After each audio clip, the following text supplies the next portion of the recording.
Pacific Bitcoin. All your models are destroyed.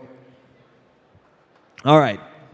So when I think about all your models are destroyed, what I think first is that through all markets over the last couple of years, we've seen crazy amounts of market moves, whether that's bonds, stocks. The currencies are trading like shitcoins right now. Really across the whole spectrum, we're seeing a ton of volatility during this transition into a high inflation interest rate environment. And what does that mean? Well, it means that the investment strategies and models that worked over the last, say, 10, 20 years are breaking right now or are on the verge of becoming broken. And so when I look around at the world today, we have to think differently as investors when we're constructing portfolios. And when I think about models, the first thing I think about is the Federal Reserve, because they are in love with models. And their models failed them when they tried to predict whether or not inflation would come about after the massive responses from the pandemic. And now these central banks are scrambling to try to bring down CPI inflation, and that's putting a lot of pressure on foreign central banks, like the Bank of England, the Bank of Japan, and the European Central Bank. And so I'd like to throw this to you, James, because you've done a ton of work here looking at these different foreign central banks. Let's start with maybe the Bank of England, because I think the LDI strategy is a good example of one of these investment strategies that aren't really working anymore in this new environment. So maybe give a review of what happened there, and then talk about maybe some of the challenges that these foreign central banks face in these environments. Right. So first of all, thank you for having me. Yeah. It's great to be here. And for the people who don't know what happened in the UK and when we had the gilt market meltdown, first of all, the UK pension fund system, the pension funds, for the people who don't understand what they do, basically they have these liabilities that are payments that they're going to have to make to employees that are members of their pension, right? So they have to carry these. These are liabilities that they're going to have to pay out later. It's a payment stream that they're going to have to make. So they take in premiums, and they invest this money in order to predict and be able to pay out all of those premiums over a long period of time. The problem is, like Sam is saying, is that the model is broken because when you have central banks, when they're manipulating interest rates down to almost zero, and in Europe, last year we had over $15 trillion of negative yielding bonds in Europe, okay? So when you have interest rates that are so low and you have these pension funds who have mandates to own bonds, it's very difficult for you to make enough of a return in order to generate the cash that you need to pay out later, right? So that's just the baseline problem. So what they did out in the UK is they use something that's called a liability-driven investment, LDI, right? And these LDIs, they're nothing more than swaps. And these are, normally there's nothing wrong with a swap or derivative. The two purposes of swaps and derivatives are to generate returns and to minimize risk. So the problem is there's not enough return there, so put that aside right now. But if you want to minimize risk, you can take these swaps and you can swap out floating interest rates, or you can swap out exchange rates for some of the debt instruments that you use. So they can be positive things. But the problem is that over the past decade and longer, these interest rates have been so low and it's been so difficult to generate returns that the UK pension funds, and they're called schemes out there, it's not a negative term in UK, but they were using these LDIs to lever up their balance sheets, okay? So they had multiples of exposure to these bonds for the same amount of cash, okay? So then when the UK, the Treasury, the finance minister, the new finance minister out in the UK he announced these tax cuts, massive tax cuts, and they were unexpected. Rule number one, do not do something unexpected for the markets. The markets will respond negatively. So immediately the UK bond market was driven down rapidly because investors said, well, where's this going to come from? How is this going to be paid for, right? So gilts were sold off, and the UK pension funds they have a margin on that collateral that they had posted for those bonds that they put in these LDIs, okay?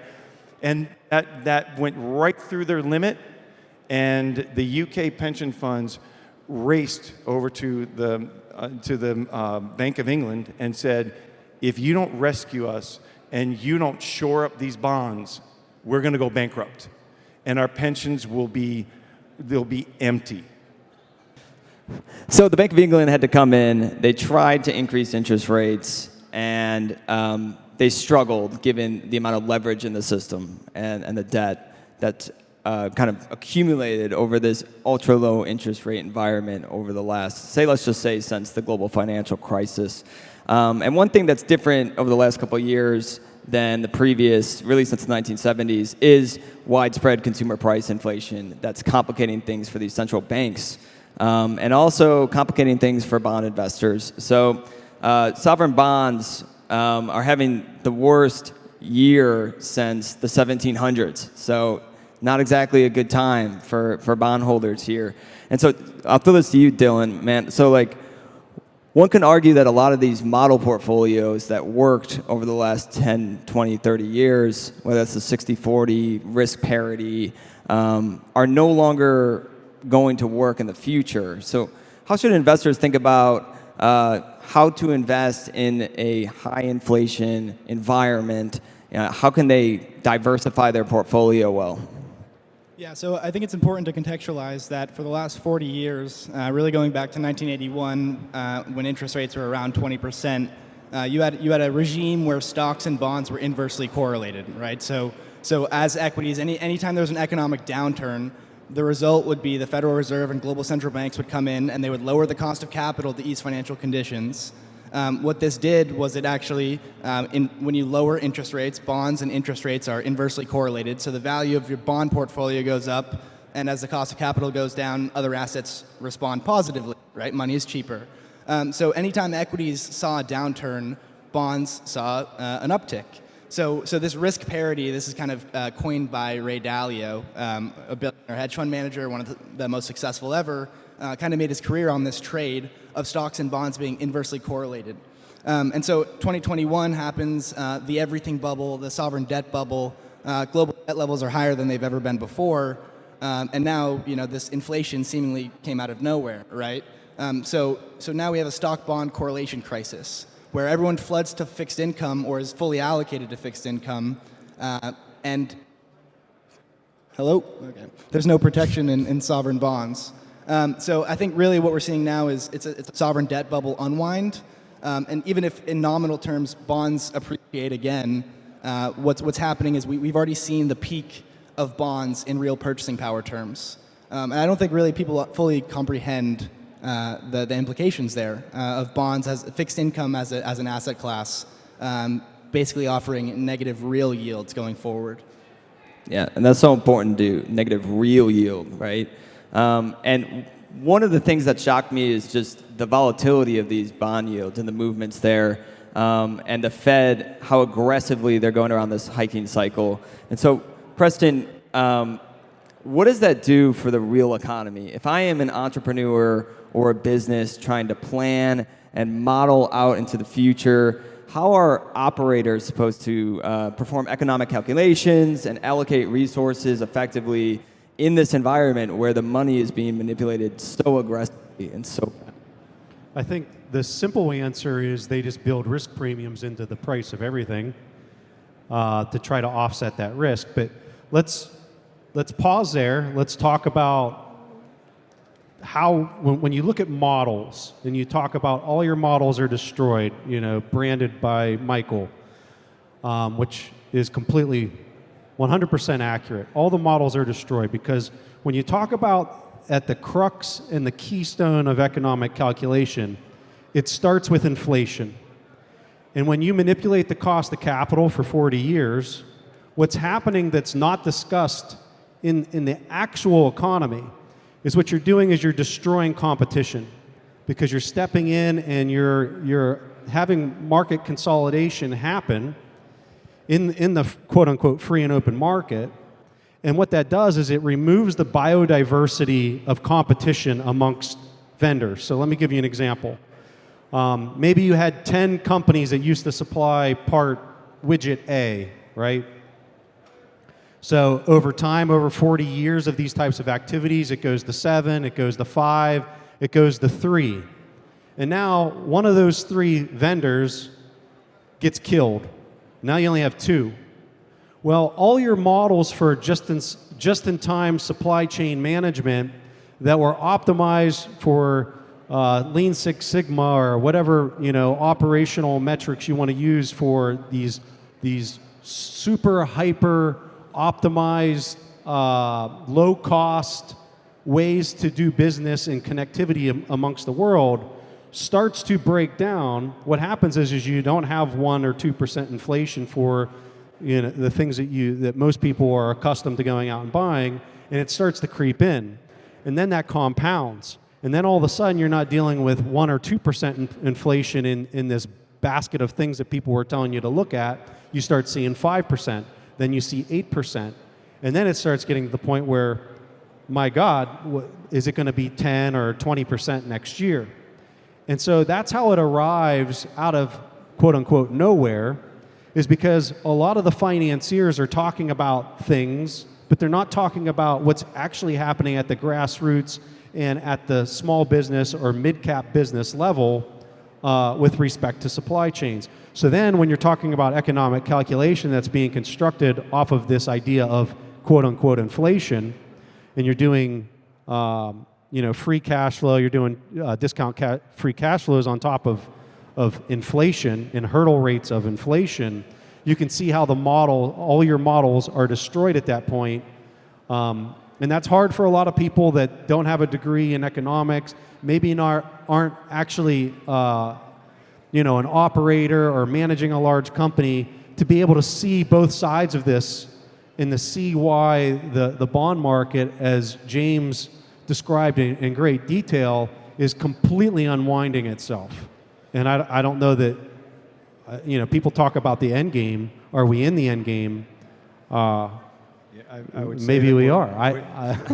We have stepped into the end game. And here's the problem, right? So what Preston's describing as this inflation that becomes entrenched, okay? So the Fed's model is broken. The Fed is supposed to try to keep full employment and manage inflation to keep it acceptable, right? So now you're in an environment where we have 130 some odd % debt to GDP in the United States, okay? The problem with that is that we're running at a deficit.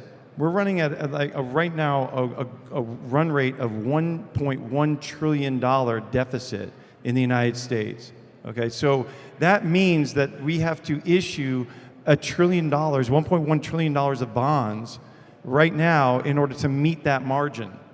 Okay, but you're now issuing those bonds at an interest rate that's going up, right? So you're issuing bonds at an interest rate that's going up, which means you have to pay more interest, which means that your gap, your deficit is going to grow.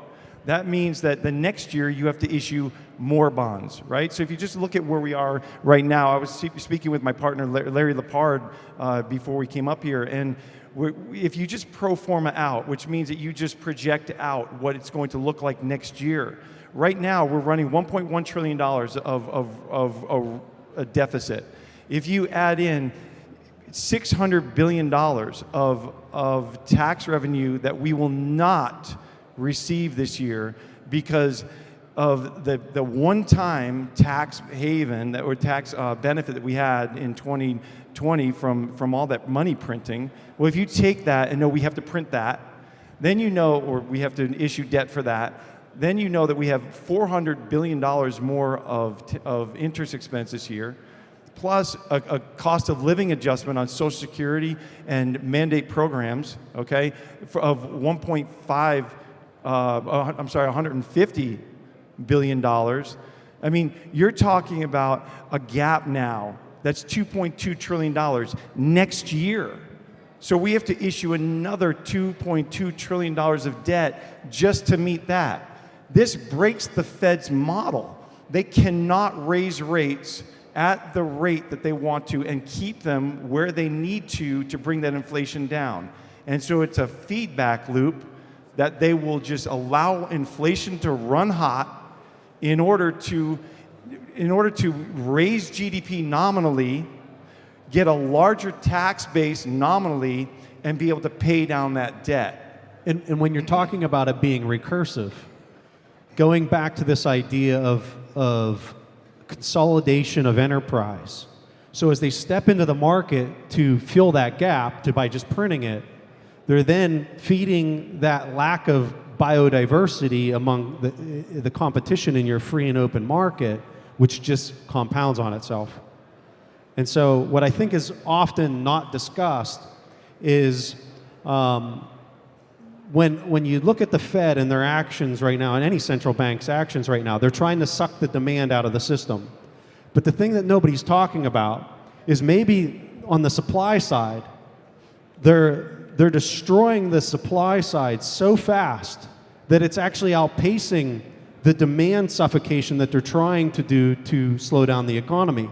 And if that's actually playing out, you're not going to see prices drop like they've seen for 40 years when they do these raising of rates, because this is a different scenario now.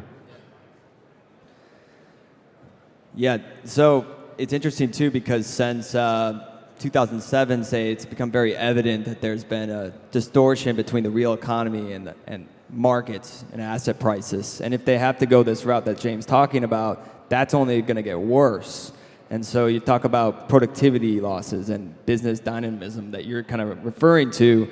If they keep going this route, we're not going to improve in the real economy, and we're not actually going to see real economic growth like we want to see.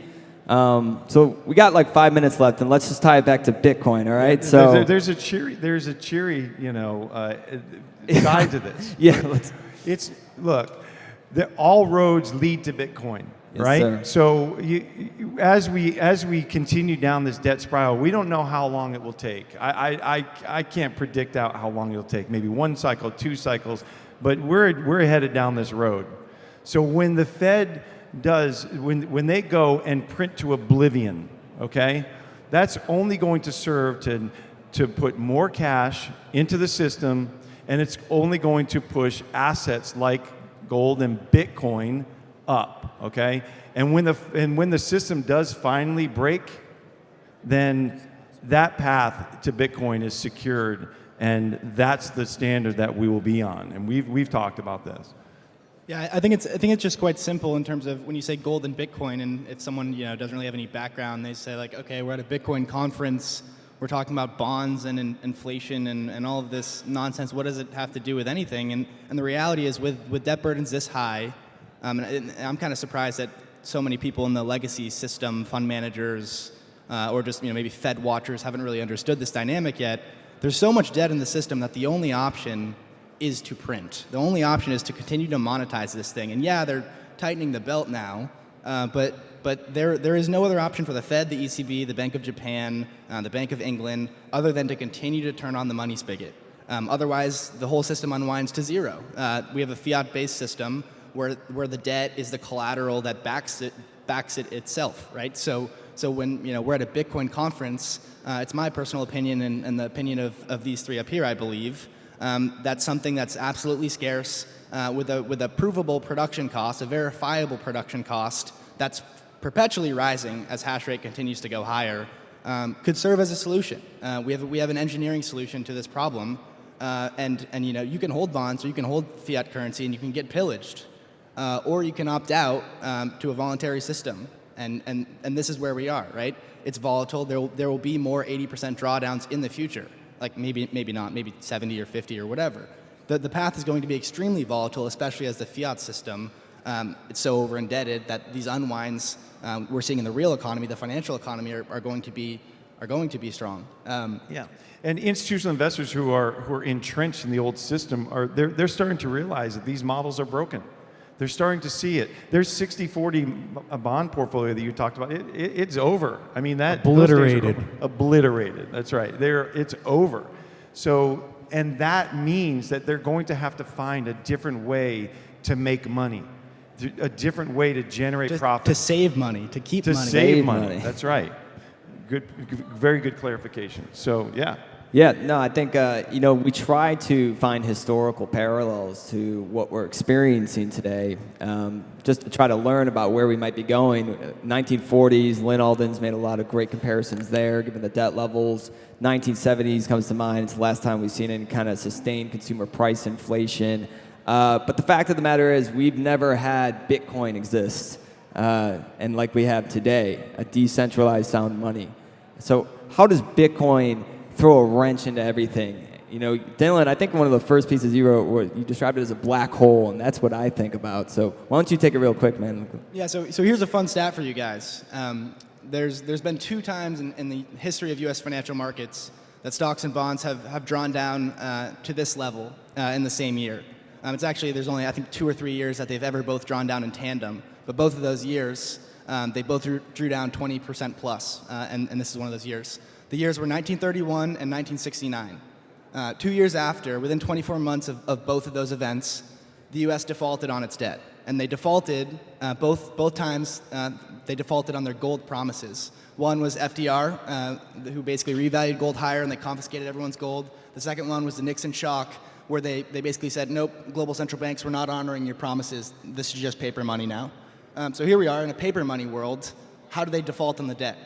And once again, they're going to default in real terms. They're defaulting in purchasing power terms. They're going to do that by printing, debasing the currency.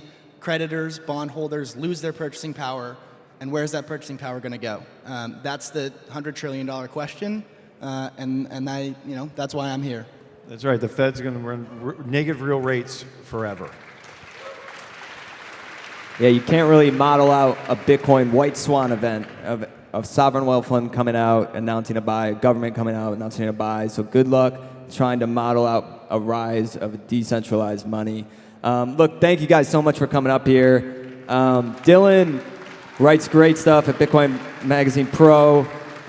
James, the informationist, and the Looking Glass Education, and then Preston, obviously, with his podcast. Subscribe, follow all these guys. They do an amazing job of providing signal in this noisy world. So thank you very much.